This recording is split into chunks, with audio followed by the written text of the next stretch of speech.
Hi ಸ್ನೇಹಿತರೆ, ನಾನು ನಿಮ್ಮ ರಮೇಶ್. ಸ್ನೇಹಿತರೆ, ಇವತ್ತು ನಮ್ಮ ಸರಿತಾ ಮೇಡಮ್ ಬಂದಿದ್ದಾರೆ. ನಾರಾಯಣಪುರದಲ್ಲಿ ವರ್ಕ್ ಮಾಡ್ತಾರೆ. ನಮಸ್ಕಾರ. ಇವ್ರು ಬಂದ್ಬಿಟ್ಟು ನಾರಾಯಣಪುರದಲ್ಲಿ ಮೇಂಟೆನೆನ್ಸ್ ಡಿಪಾರ್ಟ್ಮೆಂಟ್ ಅಲ್ಲಿ ಇದ್ದಾರೆ. ಪ್ಲಸ್ ನಮ್ಮ ಸಿಸ್ಟರ್ ಬಂದಿದ್ದಾರೆ. ನಮ್ಮ LIG3 ಅಪಾರ್ಟ್ಮೆಂಟ್ ಅಲ್ಲಿ ವೈಸ್ ಪ್ರೆಸಿಡೆಂಟ್ ಆಗಿ ವರ್ಕ್ ಮಾಡ್ತಾ ಇದ್ದೀನಿ. ಇವತ್ತು ನಮ್ ಕಾನ್ಸೆಪ್ಟ್ ಏನಪ್ಪಾ ಅಂತಂದ್ರೆ, ಮಿಡ್ಲ್ ಕ್ಲಾಸ್ ಅವ್ರಿಗೆ ಸರ್ವೆ ಹೆಂಗ್ ಆಗೋದು, ಯಾವ ತರ ಆಗೋದು. ನನ್ನ ಪ್ರಕಾರ ನಾನು ಬಂದು 20-21 ವರ್ಷ ಆಯ್ತು ಬೆಂಗಳೂರಿಗೆ ಬಂದು. ಆಲ್ಮೋಸ್ಟ್ ಸುಮಾರು ಜನ ಏನ್ ಮಾಡ್ತಾರ ಅಂತ ಇವ ನಮ್ ನೋಡ್ಬಿಟ್ಟೆ ಅವ್ರಿಗೇನ್ ಬಿಡಪ್ಪ ಕಡಿಮೆ ಅಂತಂತಾರೆ. ಅದರಿಂದ ಏನೇನ್ ಮಾಡಿದ್ವಿ ಅನ್ನೋದಕ್ಕೆ ಒಂದು ಎಕ್ಸಾಂಪಲ್ ಮನವರಿಕೆ ನಾನು ಹೇಳ್ತಾರ ಸ್ನೇಹಿತರೆ ಅಷ್ಟೇ. ಸ್ನೇಹಿತರೆ, ನಾನ್ ನಿಮ್ಗೆ ಹೇಳೋದಂತಂದ್ರೆ, ಗಂಡನಿಗೆ 21,000 ರೂಪಾಯಿ ಸಂಬಳ ಬರ್ತಾ ಇದೆ, ಹೆಂಡತಿಗೆ 12,000 ರೂಪಾಯಿ ಸಂಬಳ ಬರ್ತಾ ಇದೆ ಅಂತಂದ್ರೆ ಆರಾಮ ಜೀವನ ಮಾಡ್ಬೋದು ಅಂತ ನಾನು ಹೇಳ್ತಾ ಇದ್ದೀನಿ. ನಮ್ ಸಿಸ್ಟರ್ ಆಗಲ್ಲ ಅಂತಂದು ಹೇಳಿದ್ರು. ಅಕ್ಕ ಆಗುತ್ತಾ? ಗಂಡನಿಗೆ 21,000 ಬರ್ತಾ ಇದೆ, ಓಕೆಪ್ಪ. ಹೆಂಡತಿಗೆ 12,000 ಇಲ್ಲ. ಈಗ ಮೋದಿಯವ್ರ ಪ್ರಕಾರನೇ 15,000 ರೂಪಾಯಿ ಮೇಲೆ ಅಂತಿದೆ.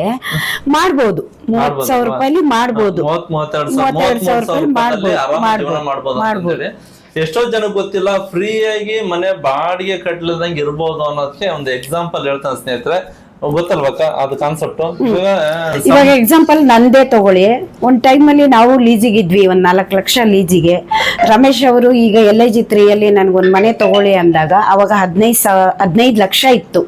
ಇವತ್ತು ಅದೇ ಮನೆ 30 ಲಕ್ಷ ಆಗಿದೆ. ಈಗ 4-5 ವರ್ಷದ ಹಿಂದೆ ಇರೋ ರೈಟು ಈಗಿರೋ ರೈಟಿಗೂ ಅವತ್ತು ರಮೇಶ್ ಹೇಳಿದ್ಗೂ ಒಂದು ಮನೆ ತಗೊಂಡ್ವಲ್ಲ ಪಾಪ. ಇನ್ನೊಬ್ರು ನಮ್ಮ ಫ್ರೆಂಡ್ ಇದ್ರು, ಅವ್ರಿಗೂ ಕೊಡ್ಸ್ಬೋದಿತ್ತು ನಾವು. ಇವತ್ತು ಬಾಡಿಗೆ ಮನೆಯಲ್ಲೇ ಇದ್ದಾರೆ. ಹಂಗಾಗಿ ರಮೇಶ್ಗೆ ನಾನು ಒಂದು ಧನ್ಯವಾದ ಹೇಳಕ್ ಇಷ್ಟಪಡ್ತೀನಿ. ಇರ್ಲಕ್ಕ, ಏನಿಲ್ಲ, ನಿಮ್ಮ ಅವತ್ತು ಪ್ರಯತ್ನ ಇವತ್ತು ನಿಮಗೆ ಫಲ ಸಿಕ್ಕಿದೆ.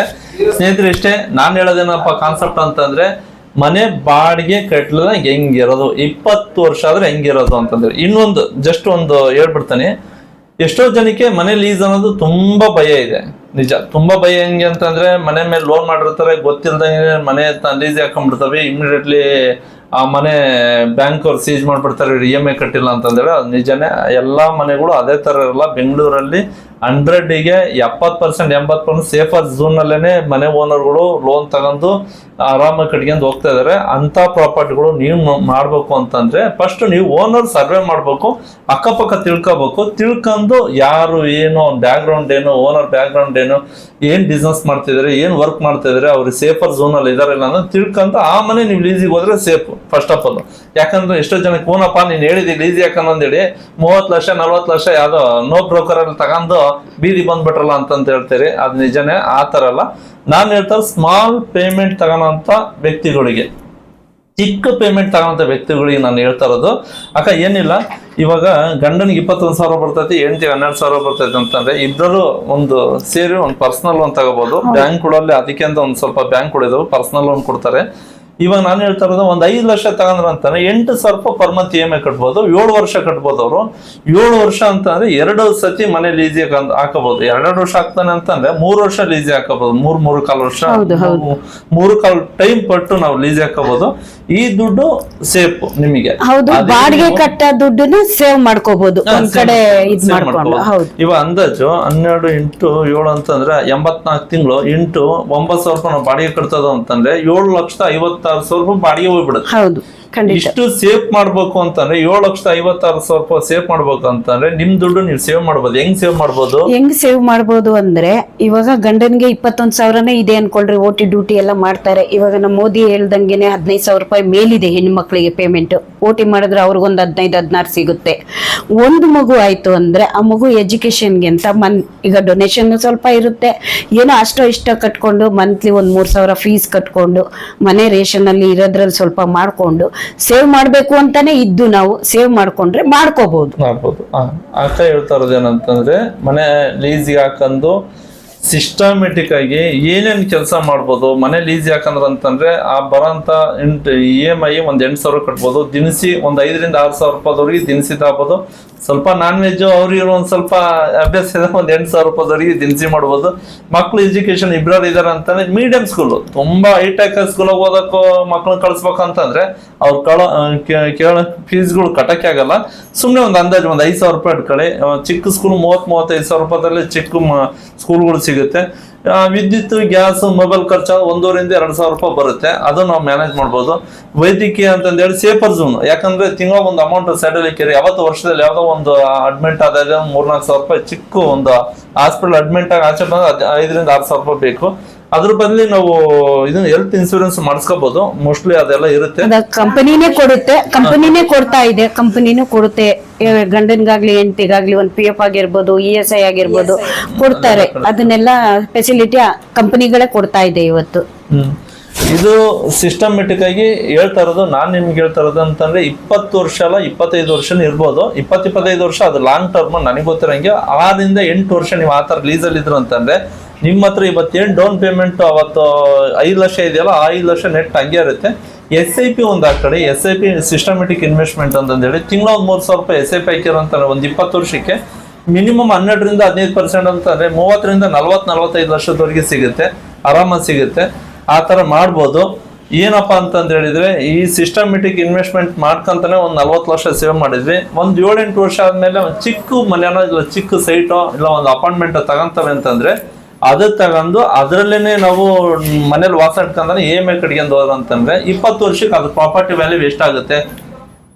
ಒಂದು 25 ಲಕ್ಷದ 30 ಲಕ್ಷ ತಗೊಂಡ್ರ ಅಂತಂದ್ರೆ ನಮ್ದು ಆಲ್ಮೋಸ್ಟ್ PF ಕಾಸ್ಟ್ ಸೇವ್ ಆಗಿರುತ್ತೆ. ಒಂದ್ 2 ಸರಿ ನಾವು ಟರ್ನ್ ಓವರ್ ಮಾಡಿ ಮನೆ ಲೀಸಿನ ದುಡ್ಡನ್ನು ಮತ್ತೆ ನಮ್ PF ಅಲ್ಲಿ ಇರುತ್ತೆ. ಗಂಡ ಹೆಂಡತಿ ಇಬ್ರು ವರ್ಕ್ ಮಾಡ್ತಾ ಇರೋದ್ರಿಂದ ಅದನ್ನ ಸ್ವಲ್ಪ ತೆಗೆದು ಒಂದು ಅಪಾರ್ಟ್ಮೆಂಟ್ ಆಗಿರ್ಬೋದು, ಇನ್ನೊಂದ್ ಯಾವ್ದಕ್ಕಾದ್ರೂ ಮಾಡ್ಕೊಂಡ್ರೆ, ಈಗ ಮನೆ ಬಾಡಿಗೆ ಏನ್ ಕಟ್ತಿದ್ವಿ, ಲೀಸಿನ ದುಡ್ಡು ಏನಿತ್ತು, ಅದೆರಡನ್ನೂ ಸೇರಿ ನಾವು EMI ಕಟ್ಕೊಂಡು ಹೋಗ್ಬೋದು. ಜನ ಬ್ಯಾಂಕಿಗೆ EMI ಕಟ್ಕೊಂಡು ನಮ್ದೇ ಆದ ಒಂದು ಬೆಂಗಳೂರಲ್ಲಿ ಮನೆ ಇರುತ್ತೆ ಅಲ್ವಾ, ಅಲ್ಲಿ ಊರಿಂದ ನಾವು ಒಂದ್ ಬಟ್ಟೆ ಬ್ಯಾಗು ಅಥವಾ ಒಂದ್ ಸ್ವಲ್ಪ ಸಾಮಾನು ತಗೊಂಡ್ ಬಂದಿರ್ತೀವಿ. ಇವತ್ತು ಬೆಂಗಳೂರಲ್ಲಿ ನಮ್ಗೊಂದ್ ಮನೆ ಇದೆ ಅಂತಂದ್ರೆ ಅದು ನಿಮ್ಮಂತವ್ರ ಸಹಾಯ ತಗೊಂಡು ಮಾಡ್ತೀವಿ ಅಂತಂದ್ರೆ ತುಂಬಾನೇ ಅನುಕೂಲ ಆಗುತ್ತೆ ನಮ್ಗಿದು. ಅಕ್ಕ ಹೇಳ್ತಿದ್ರು ಅಂತಂದ್ರೆ ಒಂದು ಮನೆ ಲೀಸ್ ಹಾಕೊಂಡು ಇನ್ವೆಸ್ಟ್ಮೆಂಟ್ ಮಾಡಿ ಈ ತರ ಎಲ್ಲ ಮಾಡ್ಬೋದು, ಬದುಕ್ಬೋದು ಅನ್ನೋದಕ್ಕೆ ಒಂದು ಎಕ್ಸಾಂಪಲ್ ಕೂಡ ಹೇಳ್ತಿದ್ದಾರೆ. ಶಿಸ್ತುಬದ್ಧ ಯೋಜನೆ ಮಾಡಿದ್ರು ಅಂತಂದ್ರೆ ತುಂಬಾ ಚೆನ್ನಾಗಿ ಮಾಡೋದು. ಸರಿತಾ ಮೇಡಮ್ ಅವ್ರದ್ದು ಅನುಭವ ಹಂಚ್ಕೊಂತಾರೆ. ಇವತ್ತು ನಂದೇ ಒಂದು ಎಕ್ಸಾಂಪಲ್ ಹೇಳ್ಬೇಕು ಅಂದ್ರೆ 2022ರಲ್ಲಿ ನಾನು 11,80,000ಕ್ಕೆ ನಾನು ಸೈಟ್ ತಗೊಂಡೆ. ಇವತ್ತು ಅದೇ ಸೈಟ್ ರೇಟ್ 35 ಲಕ್ಷ ಇದೆ ಇವಾಗ, ಹಾಫ್ ಸೈಟ್ ರೇಟು. ಹಾಗಾಗಿ ಏನೋ ನಂದು ಅವಾಗ ಬೇಸಿಕ್ ಪೇಮೆಂಟೇ 20,000 ಇತ್ತು. 20,000ದಲ್ಲೇ ನಾನು ಇಷ್ಟೆಲ್ಲ EMI ಕಟ್ಕೊಂಡು ಇದನ್ನ ಮಾಡ್ಕೊಂಡು ಮಾಡ್ತಾ ಇರೋದು. ಈಗ ಮನೆ ಕಟ್ಕೊಂಡು ಒಬ್ರು ಮನಸ್ಸು ಮಾಡಿದ್ರೆ ಎಂತ ಬಡವರು ಹೌಸ್ ಕೀಪಿಂಗ್ ಅವರಾಗ್ಲಿ, ಸೆಕ್ಯೂರಿಟಿ ಆಗಲಿ, ಈಗ ಗಾರ್ಮೆಂಟ್ಸ್ ಅಲ್ಲಿ ಕೆಲಸ ಮಾಡೋರಾಗ್ಲಿ, ಯಾರೇ ಆದ್ರೂ ಕೂಡ ಒಂದು ಮನೆ ಅಂತ ಮಾಡ್ಕೋಬಹುದು. ಮನಸ್ಸು ಮಾಡ್ಬೇಕು, ಅವರು ಮನಸ್ಸು ಮಾಡಿದ್ರೆ ಯಾವುದೇ ಒಂದು ಮಾಡ್ಬೋದು ಅಂತ ಹೇಳ್ತೀನಿ. ಇವಾಗ ಎಕ್ಸಾಂಪಲ್ ನಾವು ಒಂದು ಕಾನ್ಸೆಪ್ಟ್ ರೆಡಿ ಮಾಡಿದೀವಿ. ಗಂಡನಿಗೆ 21,000, ಹೆಂಡತಿಗೆ 12,000, 33,000 ಆಯ್ತು. ಮನೆ ಲೀಸಿಗೆ 8,000 ರೂಪಾಯಿ EMI ಕಟ್ತೇವೆ. ದಿನಸಿಗೆ ಒಂದು 8,000 ರೂಪಾಯಿ ಹಾಕ್ತೇವೆ. ಮಕ್ಳ ಎಜುಕೇಶನ್ ಒಂದು 5,000 ಆಗ್ತವೆ. 2 ಮಕ್ಳು ಇದೆ ಅಂತಂದ್ರೆ ವಿದ್ಯುತ್ ಗ್ಯಾಸ್ ಅಂತ ನಿಮಗೆ ವಿದ್ಯುತ್ ಫ್ರೀ ಇದೆ. ಚಿಕ್ಕ ಫ್ಯಾಮಿಲಿಗೆ ಏನ್ ತೊಂದರೆ ಇಲ್ಲ. ಆ ಸೇವಿಂಗ್ ಅಮೌಂಟ್ ನಾವು ಅಲ್ಲಿ ಹಾಕ್ಬೋದು. 3,000 ಮಕ್ಳ ಎಜುಕೇಶನ್ ಅದು ಹಾಕಿದವಿ. ಗ್ಯಾಸು ಮೊಬೈಲ್ ಅಂತ ಖರ್ಚು ಅದು 1,000 ರೂಪಾಯಿ ಬಂದೇ ಬರುತ್ತೆ. ಪ್ರಯಾಣ ಹೆಣ್ಣು ಮಕ್ಕಳಿಗೆ ಫ್ರೀ ಇದೆ. ಆಧಾರ್ ಕಾರ್ಡ್ ಕರ್ನಾಟಕದ ಯಾವ ಮೂಲೆಯಲ್ಲಿ ಹೋಗ್ಬೋದು. ಇನ್ನು ವೈದ್ಯಕೀಯ ಬಂದಾಗ ನಮ್ ಗೌರ್ಮೆಂಟ್ ಹಾಸ್ಪಿಟಲ್ ತೋರ್ಸ್ಕೊಂಡ್ರು ಅಂತಂದ್ರೆ ತುಂಬಾ ಕಡಿಮೆ ಬಜೆಟ್ ಅಲ್ಲಿ ಆಗುತ್ತೆ.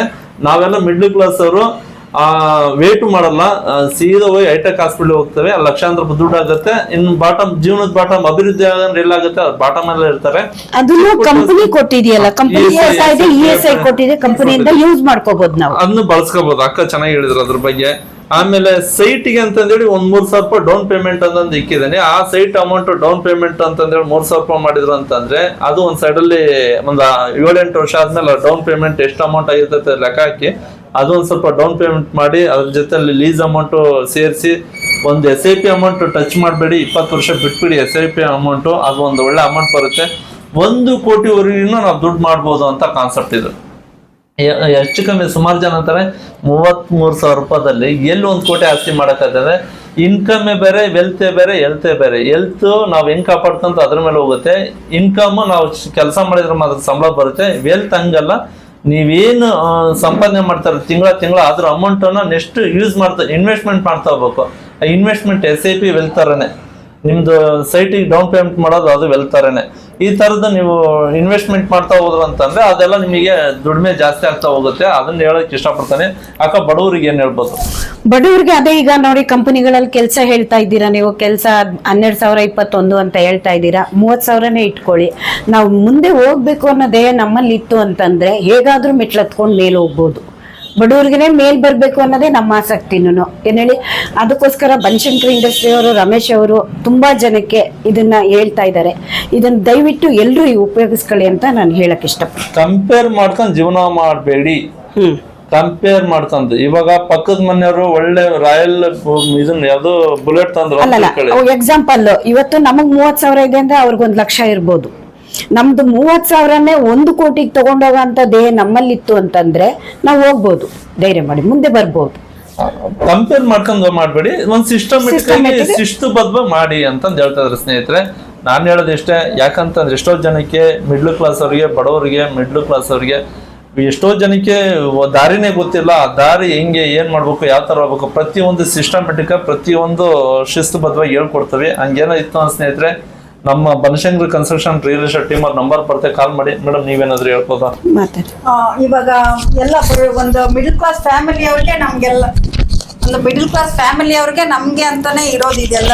ನಮ್ಮ ಕಾನ್ಸೆಪ್ಟ್ ಬನಶಂಕರಿ ಗ್ರೂಪ್ ಕಾನ್ಸೆಪ್ಟ್ ಬಂದು ನಾವು ದುಡ್ಡಿಗೆ ಅದಕ್ಕೋಸ್ಕರ ಅಂತ ನಾವು ಮಾಡ್ತಾ ಇಲ್ಲ. ಎಲ್ಲ ಮಿಡಲ್ ಕ್ಲಾಸ್ ಫ್ಯಾಮಿಲಿ ನಾವು ಎಲ್ಲರಿಗೂ ಒಂದು ಮನೆ ಆಗ್ಬೇಕು, ಅವ್ರ ಕನಸಿನ ಮನೆ ನಾವು ಕಟ್ಸ್ಕೊಡ್ಬೇಕು, ಆ ಥರ ಅಂತ ಇದೆ. ನಮ್ಮ ಇಂಟೆನ್ಷನ್ ಇರೋದು ಆ ಥರ. ಹಾಗಾಗಿ ಮತ್ತೆ ನಮ್ದು ಕಡೆ ಕನ್ಸ್ಟ್ರಕ್ಷನ್ ಇದೆ, ನಮ್ಮ ಕಡೆಯಿಂದ ಲೋನ್ ಫೆಸಿಲಿಟಿಯಿಂದ ಹಿಡಿದು ನೀವು ಮನೆ ಕೀ ಕೊಡೋವರೆಗೂ ನಮ್ಮ ಕಡೆಯಿಂದ ಫೆಸಿಲಿಟಿ ಇದೆ. ಬನಶಂಕರಿ ಗ್ರೂಪ್ ಕಡೆಯಿಂದ ನೀವು ಇದನ್ನ ಅಳವಡಿಸ್ಕೋಬೇಕಾಗಿದೆ. ನಂದೊಂದು ರಿಕ್ವೆಸ್ಟ್ ನಿಮ್ಗೆ, ನಾವು ಬಾಡಿಗೆ ಮನೆಗೆ ಊರಿಂದ ಬರುವಾಗ ಬಾಡಿಗೆ ಮನೆಗೆ ಇದ್ದು ಬಂದವರು ಇವತ್ತು ಒಂದು ಮನೆ ಓನರ್ ಆಗಿದ್ದೀವಿ ಅಂದ್ರೆ ಬನಶಂಕರಿ ರಮೇಶ್ ಅವ್ರ ಕಡೆಯಿಂದ ಇವತ್ತೊಂದು ಮನೇಲಿ ಇದ್ದೀವಿ, ಸ್ವಂತ ಮನೇಲಿ ಇದ್ದೀವಿ.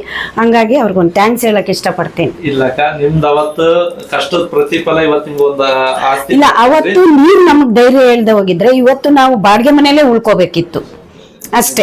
ಇದನ್ನ ನಾನು ಹೇಳಕ್ ಇಷ್ಟಪಡ್ತೀನಿ. ಇಲ್ಲ ಸ್ನೇಹಿತರೆ, ನಾನ್ ಹೇಳೋದಂತಂದ್ರೆ ಪರ್ಫೆಕ್ಟ್ ಪ್ಲಾನ್ ಮಾಡ್ಕೊಂಡ್ರೆ ಶಿಸ್ತುಬದ್ಧವಾಗಿದ್ರು ಅಂತಂದ್ರೆ ಆರಾಮ ಸೆಟ್ಲ್ ಆಗ್ಬೋದು. ಬೆಂಗಳೂರಲ್ಲಿ 30-35 ಸಾವಿರ ರೂಪಾಯಿ ಸಂಬಳ ತಾನೋರು ಇವತ್ತೆಲ್ಲೋ ಹೋಗಿದ್ದಾರೆ. 1 ಲಕ್ಷ ತಾನೋರು ಸೈಲೆಂಟ್ ಆಗಿ ಅವ್ರು ತಿನ್ನು ಹಣ್ಣು ಕುಡಿ ಮೋಜು ಮಸ್ತಿ ಮಾಡೋರು ಅಲ್ಲೇ ಇದ್ದಾರೆ. ಇಷ್ಟೇ ಹೇಳೋದು, ಅವ್ರ ಶಕ್ತಿಗಳು ಅವ್ರು ಮಾಡ್ಕೊಂಡು ಹೋಗ್ತಾರೆ. ನಿಮ್ ಶಕ್ತಿಗಳು ನೀವು ಮಾಡಿ, ನಮ್ ಶಕ್ತಿಗಳು ನಾವ್ ಮಾಡ್ತೇವೆ. ನಮ್ ಕಾನ್ಸೆಪ್ಟ್ ಇಷ್ಟೇ, ನಿಮಗೆ ಪರ್ಸನಲ್ ಲೋನ್ ಇಡೋದು, ಬಿಸ್ನೆಸ್ ಲೋನ್ ಇಂದ ಇಡೋದು, ಮನೆ ಲೋನ್ ಇಂದ ಇಡೋದು, ಹೌಸಿಂಗ್ ಸೈಟ್ ಲೋನ್ ಇಂದ ಇಡೋದು, ಪ್ರತಿ ಒಂದು ಲೋನ್ ಬೇಸಿಸ್ ಎಲ್ಲ ನಾವೇ ಮಾಡ್ಕೊಡ್ತೇವೆ ನಿಮ್ಗೆ. ಅದರಿಂದ ನಿಮ್ಗೆ first of all benefit plus ಒಂದು ಗಂಡ ಹೆಂಡತಿ ಸಂಬಳ ಬರ್ತಾ ಇದ್ದಾರೆ, ಅವ್ರು ಹೆಂಗೆ ಶಿಸ್ತುಬದ್ಧ ಹೋಗ್ಬೇಕು ಅಂತಂದೇಳಿ ಪ್ರತಿಯೊಂದು ನಮ್ಮ ಟೀಮ್ ಅವರು ಕುಂದಿರಿಸಿ ಗೈಡ್ ಮಾಡ್ತಾರೆ. ನೀವು ಇದನ್ನೇ ಮಾಡಿ ಹಿಂಗ್ ಮಾಡಿ ಅಂತಂದ್ರೆ ನಿಮ್ಗೆ ಆ ತರ ಮಾಡಿದ್ರೆ ನಿಮ್ಗೆ ಪ್ಲಸ್ ಪಾಯಿಂಟ್ ಆಗುತ್ತೆ. ನಿಮ್ಗೆ ಒಂದೆಷ್ಟು ಆಪ್ಷನ್ ಸಿಗುತ್ತೆ ಹೆಂಗ್ ಹೋಗ್ಬೇಕು ಅಂತಂದೇಳಿ.